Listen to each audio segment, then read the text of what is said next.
All right, the book that I have just finished reading is this one right here, Angel Down by Daniel Kraus. It's the guy who made the Shape of Water. So I was originally drawn to this book by its premise. It combines two things that I'm a little bit obsessed with in literature. The first one is World War One, and the second one is angels. So, combining those two things is a surefire way to get me to read your book. The premise is that so the main character is like a World War One soldier, and the premise is that an angel is like shot down by one of those like ridiculous artillery pieces that fires very high into the air, and that the angel is that the main character, along with a couple of other people, is sent to rescue the angel. Of course, like at first they don't know it's an angel. What happens is that um, the unit that they're a part of needs to retreat, and there's this like screaming noise, and the leader of the unit is like, well, we are unwilling to leave a man behind.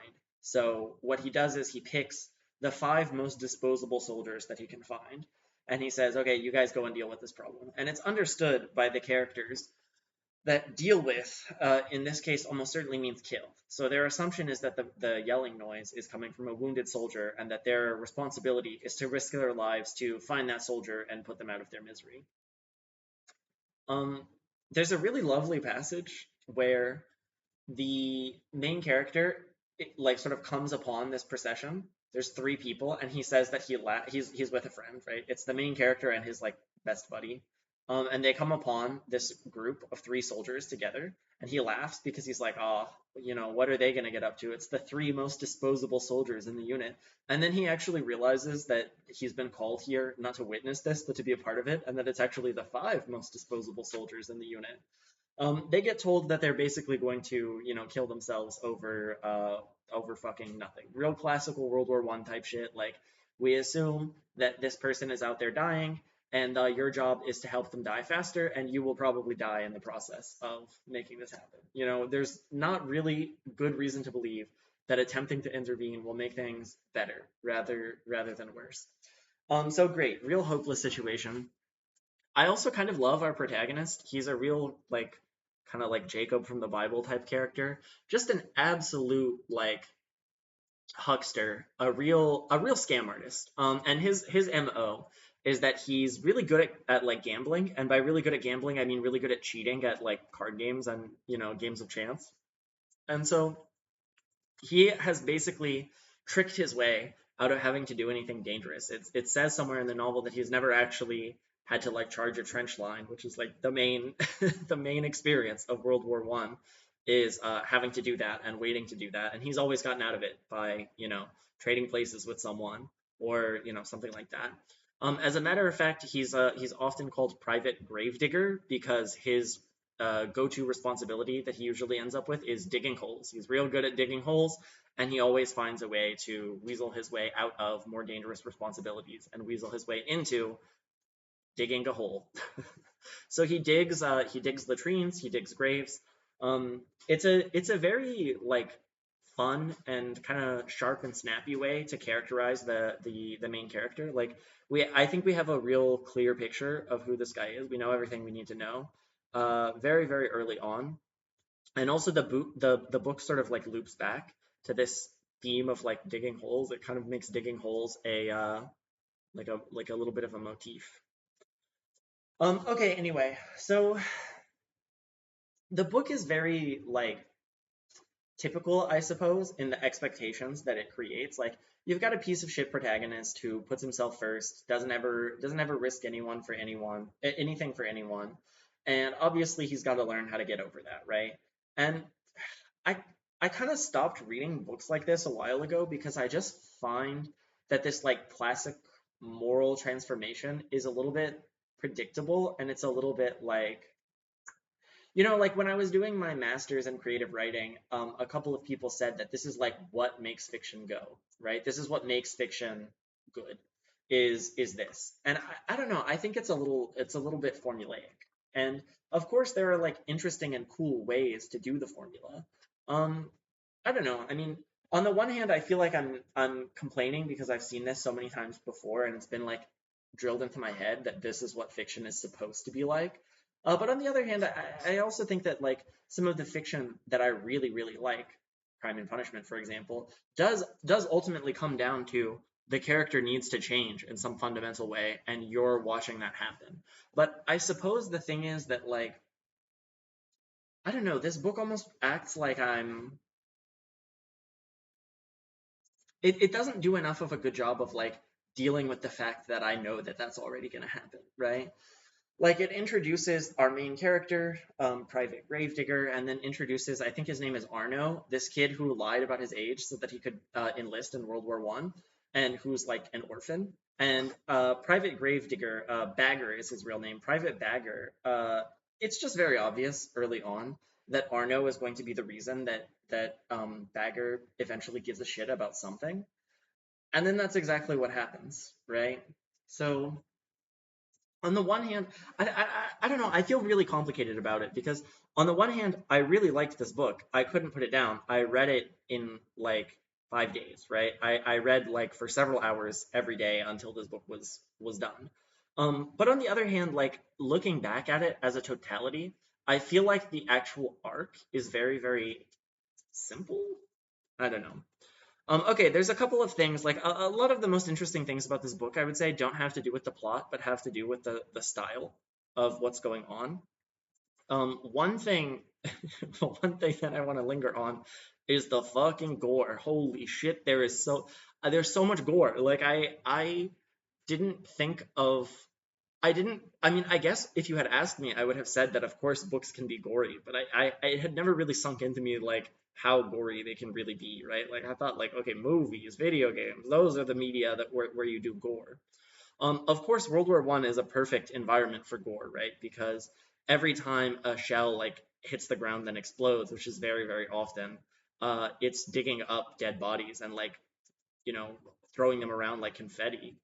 And there are many, I almost want to call them like funny descriptions of gore. It's pretty like the ratio of like disturbing to like haha that's funny is weird. It's often the gore is comes across as like very funny. I'll give you an example.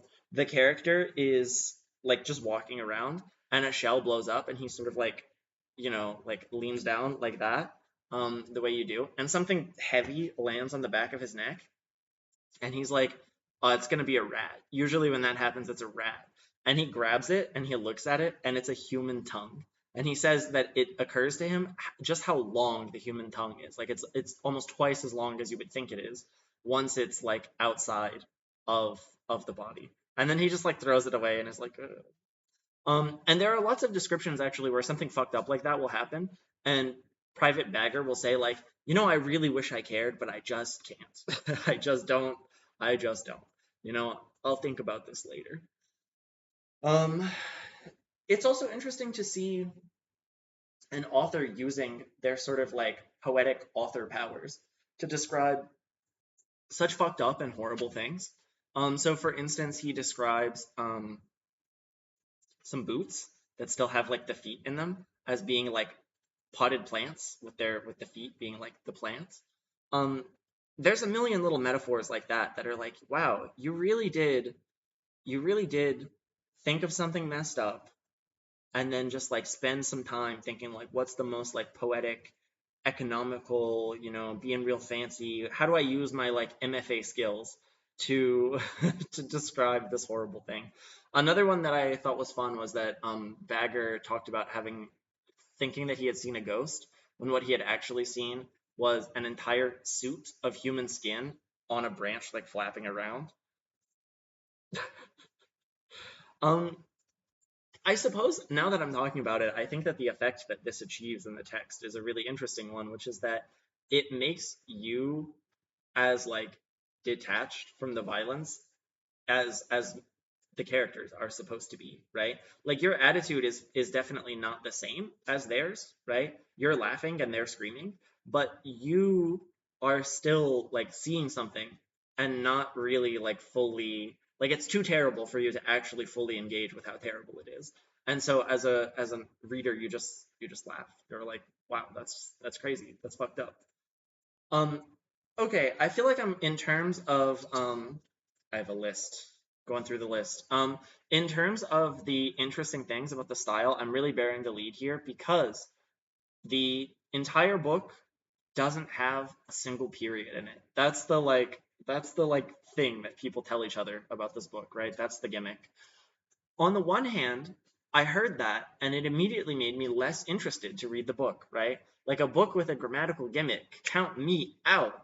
Um, but I was willing to get over it because it has, two of my favorite things, World War One and Angels. And so I'm like, okay, whatever. I'll read the no periods book if you want me to. I think that it's annoying, and I can see why they did it. And it's essentially an extension of the writer wants the entire book to feel like one complete thought, right? Like you're having one full thought all at once. It's and. There's no like here's where you should stop. Which I think is slightly undercut by the, in my opinion, somewhat bewildering decision to have chapter breaks in this book. What the fuck are you doing, man? If you're not gonna have like, what is a chapter break if not a kind of period? Like, what are you doing? I guess I can see why they did that. Like, it'd be really it's kind of annoying when you're reading a book and it doesn't have any chapter breaks, but it's not that annoying, you know? Like, I feel like they have kind of ruined their own gimmick. Anyway, in terms of the quality of the gimmick, yeah, it's fine. The main thing that it does is that every single paragraph needs to start with and they all do.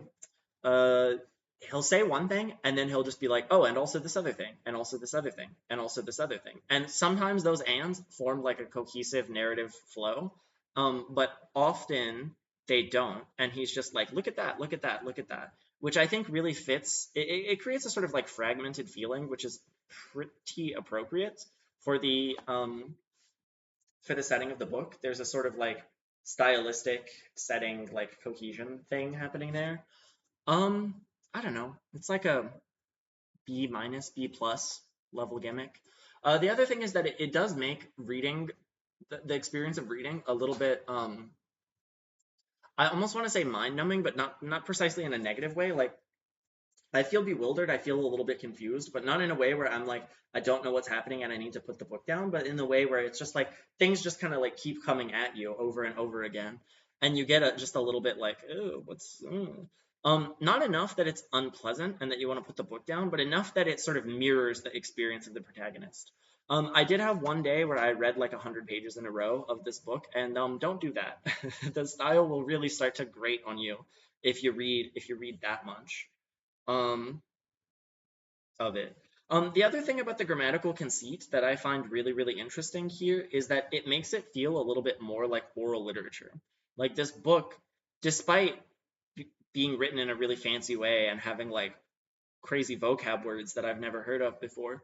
It feels a little bit like oral literature, especially this fact that it's additive, right? Every single new thing is just, oh, and also here's another thing. Like the whole experience of the book, every paragraph in the book is presented as of equal weight, like all beads on a chain, because they all begin with and none of them end with a period. The idea there of the period, right, is that the idea of having no period is that the book is all one sentence. But here's the thing, right? One would think, oh, it's all one sentence. That means there's one period at the very end. No, because the one big sentence of this book is also cyclical. It ends with itself. The very first lines of the book are also the very final lines of the book. And there is actually a suggestion that our friend our friend Colonel Bagger um might be in some kind of fucking hell. Like he might literally like died and gone to hell. Guess what, buddy? You're doomed to live through the events of this novel forever and ever, amen. We'll talk about that in a bit, but the book actually really spoils itself. The last paragraph on chapter one, I'm gonna just go ahead and read it to you now because it describes the book that you're holding, which was a very weird experience. Here it is. And Bagger, already weighed down in mud and blood, further heavies in the dreary certainty that the shriek won't ever end, just like the war won't ever end, like the carnage won't ever end. It's like a sentence in a book, careening without periods, gasping with too many commas, a sentence that once begun can't ever be stopped, a sentence doomed to loop back on itself to form a terrible black wheel that sooner or later will drag each and every person to their grave. So the book tells you early on exactly what it is, and it kind of spoils the cyclical nature of the ending, right? Because you're reading it and it's got all these descriptions of what you've already seen from the book, and then it adds the cyclical nature. And it's interesting because it just straight up tells you how the book is going to end, which is with the beginning. So the ending is quite odd in that part of this like typical creative writing formula is that your character learns, you know, discovers some kind of flaw about themselves. This is the like universal structure that is taught in creative writing courses now. Your character like learns something about themselves, and then they figure out some sort of deficiency and they change themselves, and it's always like a positive change, right? It's never like, oh, I learned that I needed to be more selfish and I needed to put myself first and stop and not think about strangers. It's always like a positive, like moral change. That's the idea. And this book like sets that up and then fulfills those expectations, but it then also ends with this troubling idea that moral transformation is undone or that it's not enough and that Bagger just ends up where he started again. And that is like layered into that is the cyclical nature of the book itself, which is I don't know. I think I'm changing my grade. I think this goes from a B minus to a B plus. I think this is definitely a B plus gimmick because of the way that it sort of fits into the story. I also do like the incomplete transformation. So Bagger's thing is that he needs to learn how to be selfless, and the way that this works, he realizes at some point in the plot that the angel can like grant wishes, right?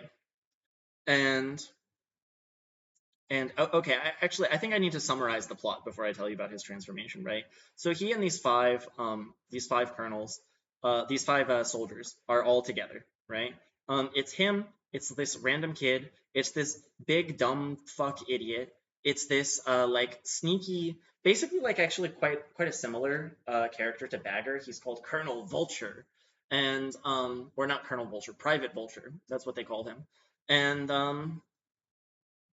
I think he maybe is supposed to be like implied to be Jewish, which is a little yucky. He's named like Goldstein or Goldsmith or something, and what he does is he like after the battles he like goes out over the battlefield and like picks through people's shit and like finds war memorabilia and then like sells it.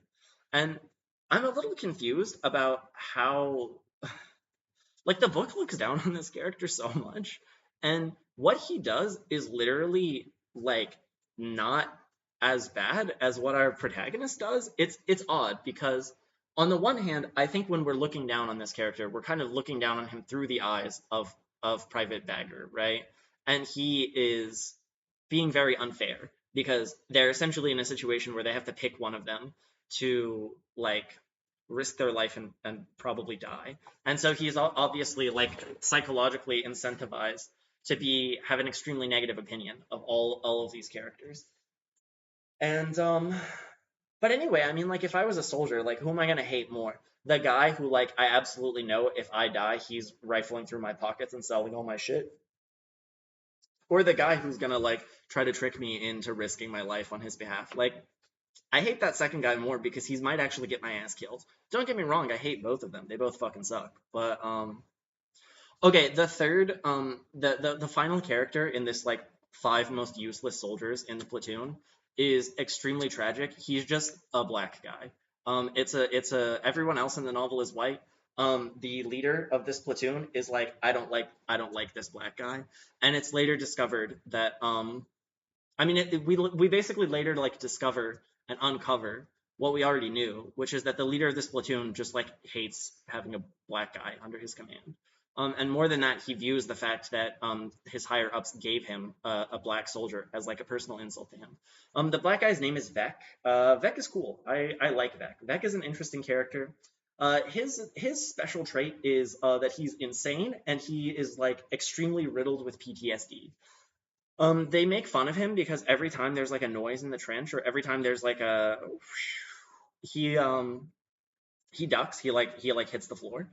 Which is obviously like it really emphasizes the extent to which Vex's trauma is actually very functional because he's doing this behavior automatically that is reducing the likelihood that he's going to, die from being in World War I. So Vec is great. Anyway, so it's you've got these five characters, and they've got to figure out, okay, we got to go find this. They call it the Shrieker, right? We've got to go find the Shrieker, and we've got to kill them. And there's a long period where they're basically just like arguing about it. Uh, our protagonist nearly convinces the like big fucking idiot to go risk his life. Um, but then they decide to play rock, paper, scissors. And the thing that happens is that the kid that you've known from the beginning of this goddamn novel, that this kid is going to lead to like a moral transformation in the protagonist. The kid loses the round of rock, paper, scissors. And ultimately what ends up happening is that our protagonist goes after him and is like, no. And I kind of thought he was going to be like, I'll go instead, but then they just both go. Um, they go and they discover an angel. And I was pretty interested in this concept because it's like, how are you going to like physically portray an angel, right? Like, what's going on here? And the way that they choose to portray the angel is pretty interesting, which is just as a like angelic woman. She's woman shaped. She doesn't really do or say anything for quite a while. And everyone that sees her immediately has this like has very powerful feelings about her. And the kid, who's an orphan, of course, views the angel as like the mother that he never had. And our protagonist has a very strong impulse to like protect and save the angel. So then they take the angel back to the trenches, and the other three characters, who are all bad, they all look at the angel and they view her in some sort of like they also have powerful feelings, but because they're bad people who aren't going to make some realization about themselves and then change for the better, they instead are like consumed by their negative impulses. The first guy to go is this like private vulture. He's like, you know what I'm gonna do? I'm gonna steal the angel. She performs a miracle at some point, like they're about to blow up. There's like a shell coming their way, and the angel picks up the two soldiers and like flies them away. And so Private Vulture is like, I'm gonna kidnap her. I'm gonna bring her to America, and I am gonna have the most expensive, high class freak show of all time. I'm gonna make so much money off of this bitch. Um, the other characters are like, no, you can't. Obviously, you can't do that, dude. And then he dies, and then he fucking explodes. He tries to steal the angel, and instead he explodes. And everybody's like, okay, well, that's problem solved. Not in a spooky magic way, just in a like World War I way. Like a shell explodes near him. He gets cut in half. The narration says that his torso fell into the trench and like grabbed another character, and that as he was like grabbing the character, his guts unspooled like a thing of twine. Really, really, this book is very heavy on the poetic descriptions of gore. Okay, anyway, then the other four characters are like, okay, time to reunite with the rest of the army. We've got this angel. We can hand the angel over to our superior officers, and I don't know, they'll probably know what to do with them. And it's at this point that I had a little bit of a problem, right? Not a problem with the text, but I have the writer brain disease, and oftentimes when I'm reading a novel, I will come across a section where I start to like ponder ponder the structure of the plot. And this was a point at which I was pondering the plot because it's like we're like a third of the way through the book at this point, and like it sort of seems like this is at some point going to have some like really big stakes, right? The back of the book says they discover an angel and it has the potential to end the war and blah blah blah, and we're still just like we're in the same hole that we started the novel in. We've gone out of the hole, we found an angel, and came back to the hole, and we're like, what are we gonna do with this angel? It seems like the scope in terms of like like where this is going is, I don't know. Like, I just ended up in a situation. I suppose if you don't have the writer brain disease, you probably like don't experience this. But I just felt a little bit of a discomfort because I was like, I don't actually know how you would develop this plot. Like, if I was writing this book and I had written to this point, I would be like kind of out of ideas about what happens next. Like, the problem is that the existence of the angel theoretically opens up like a cosmic scope for what they're doing, right? A cosmic scope. Like you've got an angel, dude. Like, what does that even mean? The book has not even really started exploring it yet. Like the book takes a sort of like lazy approach in making the angel basically just like a comatose woman for the first like 2/3, maybe even 3/4 of the book. And where how do you introduce that cosmic scope? And by the way, the answer is that like the the cosmic scope comes in, but it's sort of like actually in a very kind of religious way. It's like the cosmic scope for our narrator and for our main character, and not a cosmic scope in that it like encompasses the fate of like everyone altogether.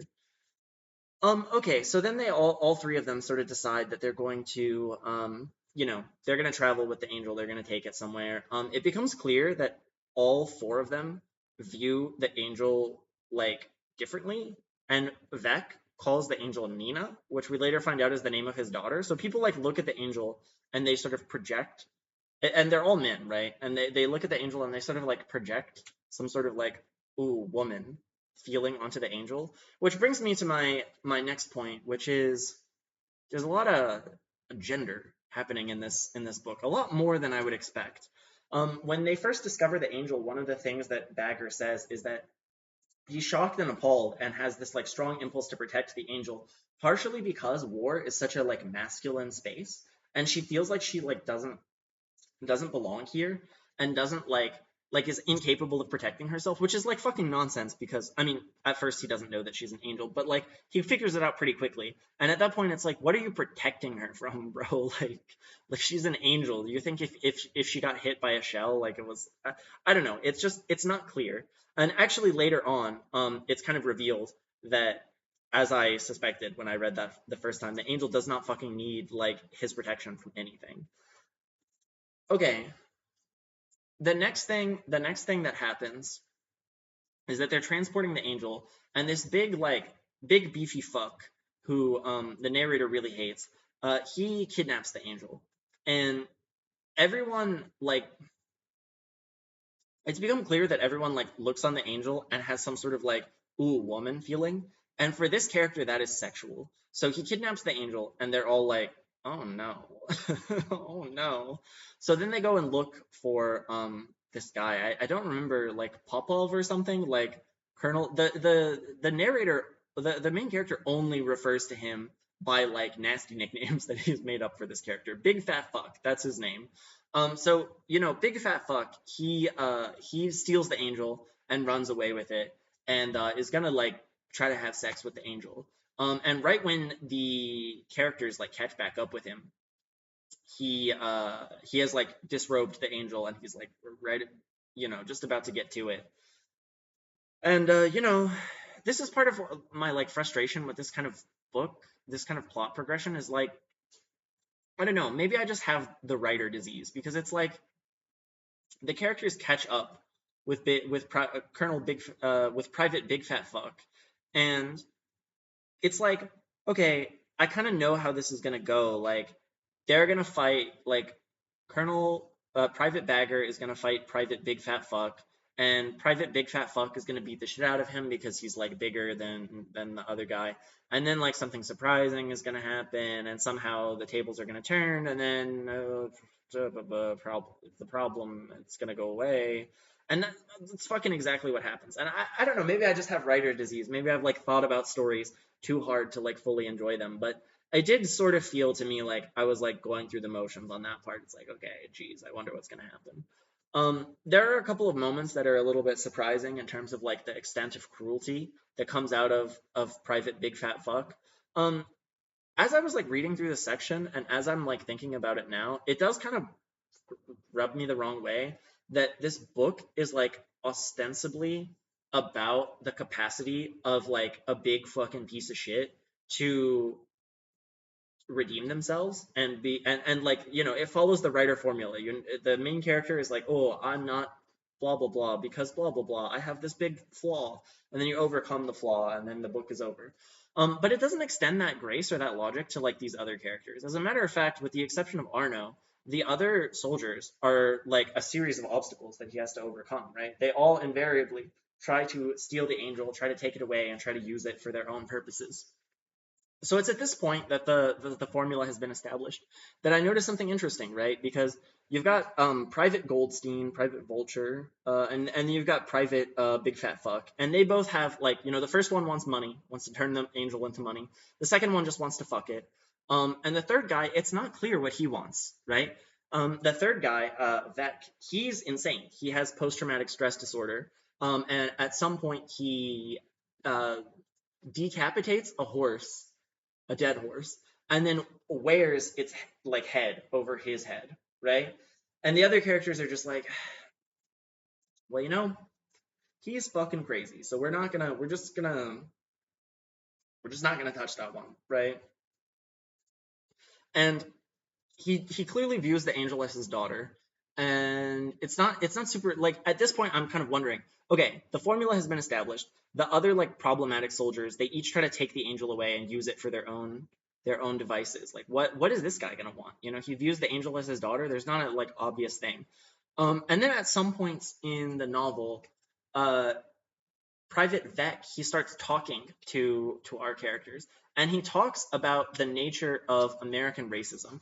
And I want to express a frustration here. I want to express a frustration here about the voice with which characters speak sometimes, because I felt like I understand the reason that the author did this, but I felt that Private Vec spoke extremely eloquently and extremely persuasively about the problems of American racism, and that kind of undercut the situation and the moment and the character and everything. It's like I agree with all of the things that he's saying about how it's like so insanely unfair that he is being asked to bleed and die for his country, and nonetheless, this and nonetheless that, and when he knows for a fact, he can see that his mind is totally broken, even if his body remains intact, and that there's not going to be a place for him when he gets back to post-war America, that he's just going to be fucking thrown away like some trash. And the thing is, I'm of course very sympathetic to this, but it just seems like incorrect that this character who is wearing a fucking horse head, like like literally when he says these things, he is wearing the horse head, right? Speaks with the like eloquence and the clarity of like a public speaker, right? I think it undercuts the character. I don't think that character would like I think that character would speak in like startling metaphors that halfway make sense and would say like scary, alarming things. And then maybe the narrator can kind of see the connection between what he's saying and the situation that they're in. Like, I think that is how like crazy fucked up people talk, and not as if they're like delivering a seminar on race relations at the turn of the century. So I felt very frustrated. Like I felt like the author was not trusting me to not be a racist. Like I felt like the author was like, this crazy black guy is gonna get thrown away, and he doesn't trust me to be on the level. He doesn't trust me to be like, that's a bad thing, regardless of what actually comes out of this character's mouth. And so when he has the character defend himself and explain his position, like he has to have the character speak extremely eloquently, and it just felt incorrect, and it felt like a little bit of a like violation of the character, right? It felt like the character wasn't totally complete. And there was also this like video games have ludonarrative dissonance, and I feel like this book has like dialogue description dissonance, because when we see Vec, when we see him running around, he has lost his fucking marbles. He doesn't know where he is, but he knows he's in danger. He knows where he is, and he's in war. He's in hell. He's in the violence zone. Like everything about this man is perfectly suited to his environment. He is feels like he's constantly in danger, and that's because he is, and he acts that way, and he's insane. He's fucking crazy. And he's fucking crazy in a way that is very adaptive to the situation, right? So that's the character, like shell shocked to a fucking sharp ass point, but also in a way that we can very clearly see is not going to allow him to do anything.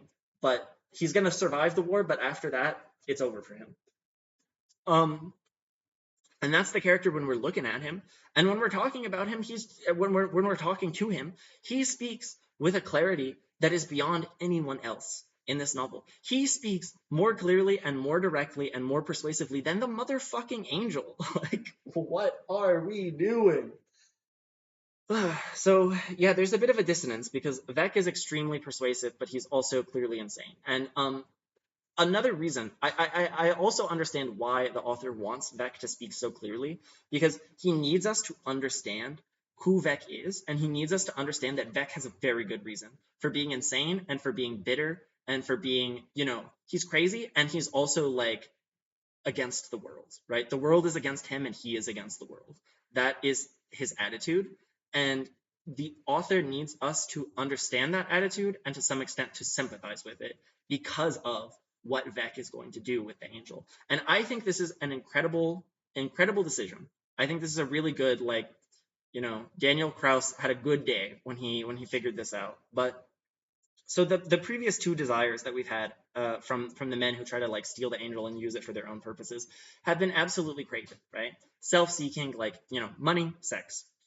So what does Vec want? Well, Vec is a much more sympathetic character, and what he wants is at the same time, it is selfish, it is self-serving, it is craven on a level that those previous two men could not have even fucking dreamed of. And it's also something that is made completely understandable by his background. He wants the angel to inaugurate the apocalypse. He wants the end of everything right now. And that's what he does. He acts real crazy. He gets totally naked. I don't really know why. And then he picks up the angel and he like takes her into a field, right? And he like beseeches her to end the world. And what she does, it's not an entirely persuasive moment. Like I feel like the situation is really good, right? But I think it just could have gone in a much better direction. Where the angel has the all of the dead people that are around them, and this is a battlefield that people have been fighting over for 4 years, right? So there's a lot of dead people in the immediate vicinity. She has all of them rise from the dead and assume the positions that they held in the moment that they died. So there's men like shooting guns and throwing grenades and jumping around and stuff. Um, yeah, and then Vec dies. I don't even remember how he dies. Like he explodes or something. He's wearing like he's a flamethrower guy, so he's got the big scary flamethrower and the big giant like um backpack full of gasoline or whatever. And it explodes and he dies. Which I don't think is a very like satisfying conclusion, right? Like um the narrative voice says that this like magic trick is a way of her saying, "Look around you, the world already has ended," right? But I just don't I just don't find that to be a very like persuasive response, right? You've created this amazing situation. You gotta really give it to us. You gotta do something with it that is that is incredible. And I just don't think that this situation is really cashed out in the way that I would want to see. So that's Vec. I think I'm the most frustrated with him as a character because he is the most like interesting and potentially I think there was a lot of potential in that character, and I think I'm gonna have like I think even more so than the protagonist, like Vec is gonna stick with me in my head because he has this madness to him, but within the context of the setting, his madness feels a little bit more like sanity. Like to be in this environment and to still be thinking about like in a normal way is insane. And for Vec to be in this environment and to be thinking about like the end times and be like thinking in weird metaphors, except for when he has to tell us about racism, when he suddenly becomes extremely eloquent, and to be like doing and saying all of the things that he does, that makes a lot of sense to me. So I find Vec to be a really compelling character. I think he deserved a better story. Um, it also feels a little bit ghoulish on the part of the angel. Like the other two men die, and we're sort of made to understand that their death is like caused or allowed by the angel. And it feels reasonable to be like, well, you try to kidnap the angel's like gonna blow you up in self-defense. You try to rape the angel's gonna like crush you under a bunch of stones, also kind of in self-defense. But this guy, he just wants, he just, he wants the closest thing he can imagine to justice, which is universal ruination. And the response is that he fucking explodes. Okay,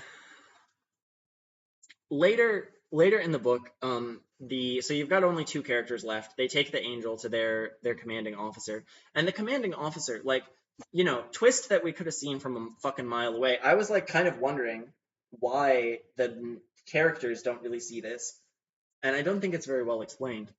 But they take the angel to their commanding officer, and the commanding officer is like, exactly as much of a twisted fuck as they are, except that his ambitions extend like far beyond. His ambitions are like affect politics and affect the course of the war. So it very quickly becomes clear that it's like, yeah, you've like saved the angel from a bunch of craven fucks to like hand her over to someone who's even more like craven and ridiculous. And it's at this point that I kind of want to pause and talk about the portrayal of angels. This is like a matter that is very close to my heart because number one, I just like angels. I think they're really cool. I think they're neat. I think that them existing in fiction is awesome. However, I think that there is a little bit of a problem, which is that I don't think writers know what to do with them and know how to use them without like making them kind of boring. Because the thing about an angel is that I feel like they are supposed to like kind of be allowed to break the rules. And they're supposed to be a little bit incomprehensible, and they're supposed to be like, beyond our understanding. And yet fiction thrives on rules, right? Your setting is supposed to have rules. And even if there are sections that are like not bounded by rules, we're supposed to sort of there's supposed to be rules even to the unruliness, right? And so angels pose a little bit of a problem here.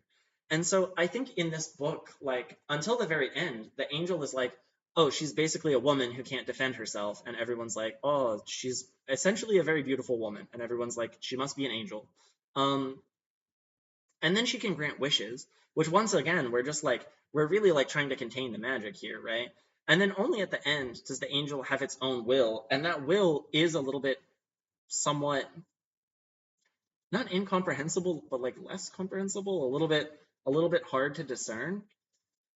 So yeah, I mean, I think that books often like struggle to portray angels in a way that is interesting because I think the thing that makes them interesting is that they are beyond comprehension and that the rules that govern them are not the rules that govern the world and that they're very surprising. They can do crazy stuff, right?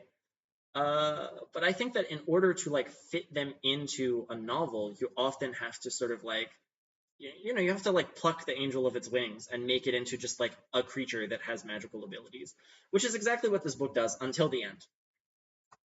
Okay. The other thing I want to talk about is the just like sheer genderness, right? Let's talk about this before we get into the end. Um, I don't quite know what to make of it, but the book early on announces itself as deeply concerned with the way that men look at women. The way that men look at women. Like every man in the story, which is every character except for the angel, wants something out of the angel, and it's something like very woman related. Even when they hand the angel over to their commanding officer, Colonel Rice or something, he views her as Minerva, the god of war, the goddess of war. That's important. So even he like ultimately frames her existence as something that is like feminine. They all want some sort of woman something out of the angel. Um, I really don't know what to make of this. Like there's some big gender. There's some very vaginal imagery in the later part of the book. I don't know why that's all there. I don't know why the angel has to be so like gendery. It certainly did like add something to the book, but I'm just not sure what it means. Like it made some situations more interesting, I guess, but it didn't really like I don't know. It didn't really like add up in the end, or if it did so in a way that I don't fully understand. Um, yeah. So the last maybe 50 pages of this book kind of sucked. Um, I can't tell if they sucked or if I just like didn't get them. But the thing is, like, we've been going through this situation that doesn't have stakes that feel appropriate to the angel, right? And now that I'm thinking about it, right, like I think the solution of having the angel be like this cosmic entity, this cosmic force that is here only for the sake of like one individual person, and that it ultimately like doesn't care. Like it does care, but it's not. That's just not what it's here for.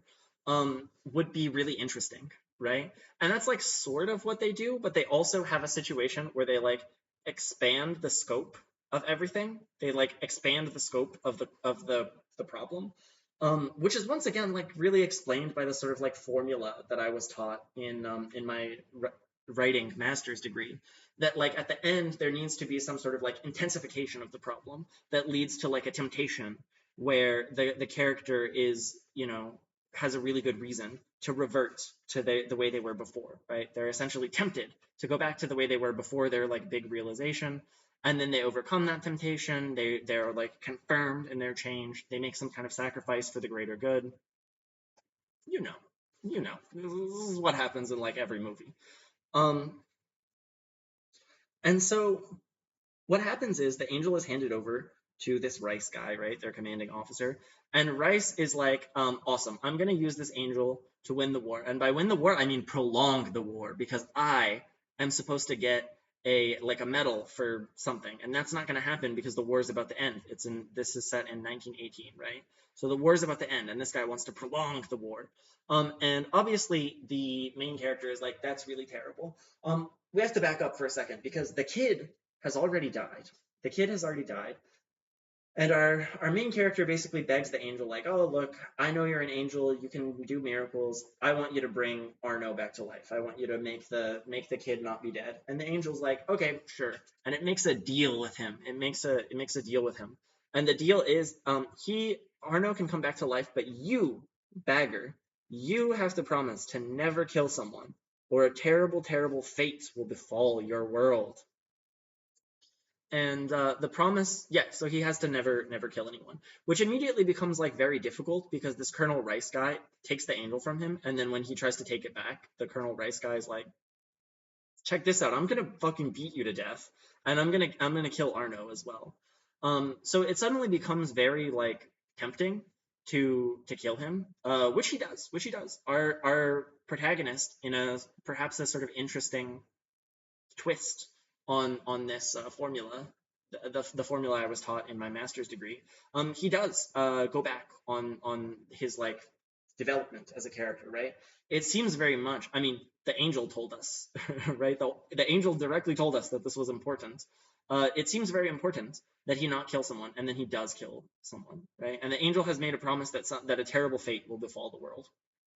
And after this, like, I don't know how to describe it, but like I feel like this is the kind of the problem that supernatural creatures, and especially like high level supernatural creatures like angels, introduce to your setting, is that they can just sort of like whoop whoop whoop, and like all of the everything that has happened in the setting suddenly doesn't matter.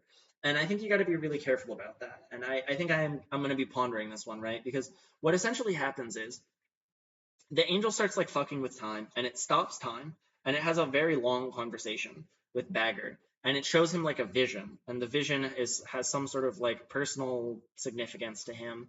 And honestly, this part I was like really bored with. Like it felt like very formulaic. It felt like, oh, we introduced this stuff in the beginning so that it can come up now, and isn't it so meaningful that we said, oh, there's going to be a thing, and now there's the thing. It's like, um and it also doesn't feel all that connected to who Colonel Bagger is as a person. What it does feel connected to is big gender, right? Because we've been looking at this angel, and we've been seeing her as a woman, and we've been thinking like, what does it mean that she's a woman? What does womanhood mean? Blah blah blah. And then this vision is a very like womany vision. Bagger also didn't know his mother growing up, so he sees the angel as his mother. He has a vision of his mother. Blah blah blah. Mommy, mommy, mommy. Something. I don't know. I didn't really get it. And then he sees a vision of the Virgin Mary. He's like, wow, she's protecting me.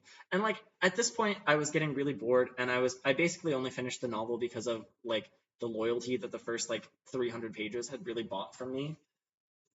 And I don't know, I just felt like the whole plot was kind of dissolving. However, there's one last extremely interesting thing that happens in the ending, which is that the angel picks up Arno and Bagger, and as it's like showing him this vision, it flies into the air. And the description of the angel is very like it's got horns and it's got like leathery wings, it's enormous and it's dragging them through the air. And we realize the for a second it seems like the promise that Bagger made about something horrible befalling his world, right? A calamity. Um, it seems like maybe he's been given grace, right? That like nothing bad is going to happen. And then the angel flies up into the air and it shows him this vision of war, right? It's this very like poetical imagery based vision of like the center of the earth is like a machine that like grinds up flesh and like turns it into bullets and fires it into blah blah blah blah blah. It was very like hell like imagery, right? And then the novel ends with a long series of ands, and then it says the final sentence is the first sentence of the novel. So I mean, I found this very confusing the first time that I read it, but now that I'm like looking back on it, it seems pretty clear that the issue that the novel is pointing to, and it wants you to have to like figure this out, I think. The issue that the novel is pointing to is that unless you commit to like hardcore pacifism, like no killing no matter what, you will perpetuate a cycle that is just this book forever and ever and ever. And I mean, I think it's an interesting way of encoding that message, right? I'm not sure that I like agree that absolute pacifism is a viable way to end all wars, but who knows? It's certainly a very Christian way of thinking, which is in line with the fact that this situation is controlled by an angel. So there it is, Angel Down. I feel like I've been really critical in this review, and I find that it's a little bit hard sometimes doing these reviews to give an accurate image of what it was like to read a book, because although now that I'm looking back on the book, I can like turn my critical lens on and it makes it sound like there were lots of like problems that I had with this book. For the most part, all of the issues that I brought up are more so just like with the conceptualization of the story as a whole. Now that I have read the entire book, this bad boy is a very like it's a page turner, right? I've spent a lot of time thinking about like the status of a page turner and like what that actually means, right? I'm not sure that this book like that because the ideal is that a book is a page turner and then it gives you something to really like sit down and think about, right? I'm not sure that this book really accomplishes that second thing. It's a page turner. I read the whole book, but the thing is, I've noticed if you read a book really quickly, you also tend to forget it really quickly. And unless a book also has something really like, really solid to hold on to, I don't think that you can be a page turner that is also like memorable and has that like heaviness of great literature. And I do think this book sort of like approaches that in some moments. But I just don't think it really accomplishes it, right?